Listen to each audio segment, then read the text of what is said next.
Neftçalanın Mirqurbanlı və Yeni Qışlaq kəndlərinin sakinləri tullantı sularının kənd ərazisindəki kanala axıdılmasından narazıdırlar.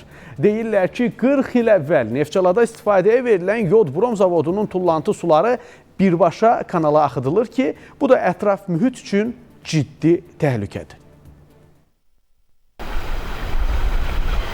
Kənd sakinləri deyir ki, müəssisədən çıxarılan tullantı suları qapalı şəraitdə axıdılmalı olduğu halda açıq şəkildə kanala axıdılır ki, bu da torpaqların eroziyaya uğraması ilə yanaşı ərazilərin səhralaşmasına gətirib çıxarır.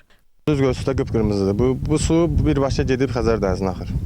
Kanaldan Xəzər dənizinə axır. Kanalın keçdiyi ərazilərdə vəziyyət acınacaqlıdır. Biraz külək əsən kimi torpağın üstü yod tozları ilə örtülür və bu tozlar uzun müddət qaldığından bütün bitkiləri məhv edir. İndi həmin ərazidə yaşıl bitki tapmaq olduqca çətinləşib. Bu su nə qədər yeri əhatə edir.